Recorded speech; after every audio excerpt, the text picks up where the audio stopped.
எனக்கு அன்பான கர்த்தருடைய பிள்ளைகளே, இன்றைக்கு அநேக தேவனுடைய பிள்ளைகளுடைய வாயில வர்ற வார்த்தை என்ன அப்படின்னா, ஒரு பிரச்சனை ஒரு போராட்டம் வந்துருச்சுன்னா சாகுறேன், இல்லாட்டி நான் தற்கொலை பண்ண போறேன், நான் வாழ பிடிக்கல. இன்னைக்கு மேய்ப்பர்கள் கூட, தேவனுடைய அழைப்பு பெற்றவங்க கூட எப்படி சொல்றாங்க அப்படின்னா, எனக்கு ஊழியம் செய்ய விருப்பம் இல்லை, நான் ஏன் ஊழியம் செய்யணும், இந்த போராட்டத்தை என்னால மேற்கொள்ள முடியல. நல்லா கவனிச்சு கொள்ளுங்க, நாம 10 பேருக்கு அழைக்கப்படல, ஒரு 50 பேருக்கு அழைக்கப்படல, நம்மளை கொண்டு கர்த்தர் பெரிய தரிசனத்தை கொடுத்து உங்களை அழைச்சிருக்கிறாரு. நாம ஒரு சின்ன பிரச்சனை, ஒரு சின்ன போராட்டத்தையே உங்களால ஹேண்டில் பண்ண முடியலன்னா மிகப்பெரிய பிரச்சனை போராட்டத்தை எப்படி ஹேண்டில் பண்ணுவீங்க? நல்லா கவனிங்க. இந்த பாருங்க சூழ்நிலைகள் தான் உங்க விசுவாசம் யாரை சார்ந்திருக்குன்னு நம்ம பார்க்கணும். ஜெபிக்கிறவனுக்கு தான் போராட்டம் வரும், உபவாசிக்கிறவனுக்கு தான் போராட்டம் வரும், ஆவியில நடத்தப்படுறவனுக்கு தான் போராட்டம் வரும், எல்லாருக்கும் போராட்டம் வராது. நல்லா கவனிங்க. கிறிஸ்தவர்கள் அநேக பேர் இருக்கிறாங்க, ஆனா தேவ ஆவியினால நடத்தப்படுறவர்கள் அரிதா இருக்கிறாங்க. அதான் ரோமர் 8 நீங்க எடுத்து படிச்சு பாருங்க வீட்டுல. நல்லா கவனிங்க. இப்ப நம்ம ஒரு காரியத்தை பாக்குறோம் எங்கன்னா, மார்க்குக்கு எழுதின பாருங்க சுவிசேஷம் 4:36, 37, 38 எடுத்தீங்கன்னா, அவர்கள் ஜனங்களை அனுப்பிவிட்டு அவர் படவில் இருந்தபடியே அவரை கொண்டு போனார்கள். வேற படவுகளும் அவரோடு கூட இருந்தது. அப்பொழுது பலத்த சுழல் காற்று உண்டாகி படவு நிரம்பத்தக்கதாக அலைகள் அதன் மேலே மோதிற்று. கப்பலின் பின்னணியத்தில் அவர் தலையணையை வைத்து நித்திரையாயிருந்தார். அவர்கள் அவரை எழுப்பி, போதகரே, நாங்கள் மடிந்து போகிறது உமக்கு கவலை இல்லையா என்றார்கள். நல்லா கவனிங்க. இப்போ ஒரு ஊழியத்தை முடிச்சுட்டு அடுத்த இடத்துக்கு போறாங்க. போகும் பொழுது ஏசப்பா படவுக்கு பின்னாடி தலவாணி வச்சு படுத்திருக்கிறார். இப்ப இவங்க இயேசுவோட கூட நடந்தவங்க, எத்தனையோ அற்புதத்தை பார்த்தவங்க, அதிசயத்தை பார்த்தவங்க. நீங்க யோசிச்சு பாருங்க, அப்போஸ்தலர்கள் கூடவே இருக்கிறாங்களா எல்லா இடத்துலயும். ஆனா ஒரு உபத்திரவம், பிரச்சனை, போராட்டம் வரும்பொழுது இவங்க விசுவாசம் எங்கன்னா, இவங்களுக்கு அதே தற்கொலை எண்ணம் வந்துருச்சு பாருங்க, நாங்க மடிந்து போவது. நீங்க என்னைக்கு வாயில ஒரு வார்த்தையை நீங்க நடக்காது, நான் வாழ பிடிக்கல அப்படின்னு சொல்றீங்களோ, அப்பயே பிசாசு உங்களை கேட்ச் பண்ணிட்டான். அப்பயே என்ன செஞ்சுட்டான், உங்களுக்கு உள்ள வந்துட்டான். இப்ப அவரு நல்லா படுத்திருக்கிறாரு. இன்னைக்கு அந்த பலத்த சுழல் காற்று எதை குறிக்குதுன்னா, நம்ம வாழ்க்கையில கடந்து போற பிரச்சனைகள், போராட்டத்தை குறிக்குது, உபத்திரவத்தை குறிக்குது, பாடுகளை குறிக்குது, அவமானத்தை குறிக்குது, கடல் கொந்தளிக்குது. ஒவ்வொரு நாளும் கிறிஸ்துவ பிள்ளைக்கு போராட்டம் தான், பிரச்சனை வரும். அதை எப்படி மேற்கொள்றீங்க, யாரோட இருந்து மேற்கொள்றீங்க, அதுதான் ரொம்ப முக்கியம். இப்ப இவங்க ஓடி போய் அவர் தட்டி எழுப்புறாங்க. அம்மா, அவரே சத்தம் இல்லாம படுத்திருக்கிறார். அவர் தான் வானத்தை பூமியை படைத்தவர். யோசிச்சு பாருங்க, அவர் படகுல பின்னாடி படுத்திருக்கிறாரு. கூட இருக்கிறவனுக்கு பயம் பாருங்க. இன்னைக்கு உங்க வாழ்க்கையில அவர் உங்களோட தான் இருக்கிறாரு. நீங்க தனிமையில இருக்கும் பொழுது நீங்க அவரை பார்க்க முடியல, அவர் உங்களை பார்க்கிறாரு. அவர் தான் உங்களை அழைச்சாரு ஊழியத்துல, அவர் தான் தரிசனத்தை கொடுத்தாரு. ஆனா இப்ப உங்களுக்கு ஒரு பயம், இது நடக்குமா, இது நடக்காதா, ஒருவேளை இனிமேல் என்ன நடக்கும்.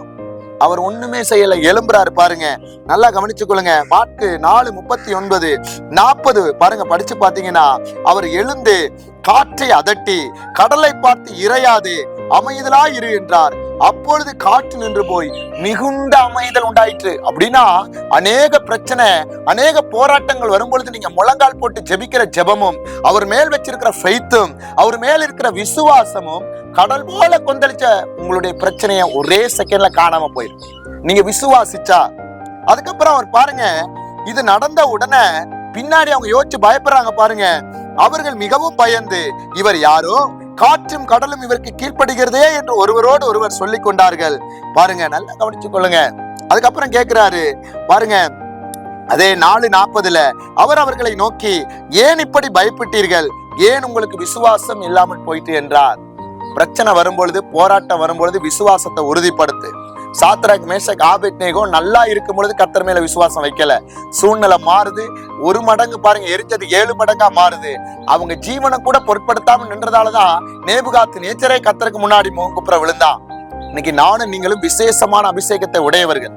இந்த கடைசி காலத்துல ஒரு எழுப்புதல் சேனையாய் இந்த தேசத்தை சுதந்திரிக்க எழும்பினவர்கள். நல்லா கவனிச்சு கொள்ளுங்க. நமக்குள்ள விசுவாசம் இல்லைன்னா அப்புறம் எப்படி கர்த்தருக்குள்ள கொண்டு பெரிய காரியத்தை செய்வாரு? இந்த வார்த்தையை பார்க்கும் பொழுதே கட்டு உடஞ்சு ஓடணும், வீட்டுல எழும்பணும், சேனையா எழும்பணும், எழும்பி ஓடணும். அங்க அந்த சர்ப்பம் வருது, அங்க அவங்க எனக்கு மந்திரம் வச்சிருக்கிறாங்க, அவங்க எனக்கு செய்வினை. ஏய், இஸ்ரவேலுக்கு விரோதமா மந்திரமும் கிடையாது, செய்வினையும் கிடையாது. கர்த்தர் உங்க கூட தான் இருக்கிறார். நீ மிதிக்க பிறந்தவன். அவனுடைய தலையை இயேசு நசுக்கிட்டாரு, வாழை நசுக்க. எலும்பு, உபவாசம் போடு, ஜெபி. உன்னை அவமானப்படுத்தின இடத்துல கர்த்தர் உன்னை என்ன செய்வாரு? படுத்தின இடத்துல உன்னை உயர்த்துவாரு. சோர்ந்து போக கூடாது. சும்மா பயந்து பயந்து பயந்து, அன்னைக்கு சீசர்கள் பயந்த மாதிரி இன்னைக்கு எதை எடுத்தாலும் நான் தற்கொலை பண்ண போறேன், அந்த ஆவி என்ன விரட்டுது, இந்த ஆவி, இப்படியே இருந்தா உன் வாழ்நாள் முழுவதும் பயந்தே செத்துருவேன். அவனை திருப்பி அடிக்க, அந்த பலவான உடைக்க எலும்பு. கர்த்தர் உன்னை கொண்டு பாரு, நொறுக்கிறாரா இல்லையா பாரு நாடுகளை. அவர் உன்னோட இருந்து பயங்கரமா செய்வாரு காரியங்கள். நீ அந்த உறவுக்குள்ள வா. அந்த ஃபெய்த் வாயில அல்ல, இருதயத்துல வேணும். விசுவாசத்துல நிலைத்திரு. கர்த்தர் எல்லாவற்றையும் தாங்க உங்களுக்கு பலன் கொடுப்பாரு. அதனால சோர்ந்து போகாதீங்க. அவிசுவாசமான வார்த்தை சொல்லாதீங்க. நான் ஏன் வாழணும், ஏன் இது எனக்கு கஷ்டமா இருக்கு அப்படின்னு துன்மார்க்கம் சொல்லலாம். தேவன் அறிஞ்ச புள்ள நானும் நீங்களும் சொல்லக்கூடாது. ஏன்னா நம்முடைய நம்பிக்கை அவரை சார்ந்திருக்கு. கண்மலையாகிய கர்த்தராகிய இயேசு கிறிஸ்துவை சார்ந்திருக்கு. அவருக்கு மேல அஸ்திபாரம் போட்டிருக்கிறோம், வசனத்துல போட்டிருக்கிறோம். அவர் வார்த்தையோட பேசுகிறவர், உங்க கூட வருகிறவர். இந்த வார்த்தையில கூட உங்களோட பேசிட்டு தான் இருக்கிறாரு. அதனால எழும்புங்க. அந்த மாட்களை பாருங்க, நான் சொன்ன வசனத்தை எடுத்து படிச்சு பாருங்க. நீங்க பாருங்க, கர்த்தர் உங்களை கொண்டு பெரிய காரியத்தை செய்கிறவர். அது போல இன்னைக்கு சபைக்கு போகாம தனிமையா யாரும் இருப்பீர்களானால், வெளி தேசத்துல எங்க இருந்தாலும் எங்க ஆன்லைன் பிரேயர்ல கலந்து கொள்ளணும்னா பாருங்க, கீழே நான் டிஸ்கிரிப்ஷன்ல நம்பர் கொடுக்குறேன். நீங்க அந்த நம்பருக்கு வாட்ஸ்அப்ல மெசேஜ் போடுங்க.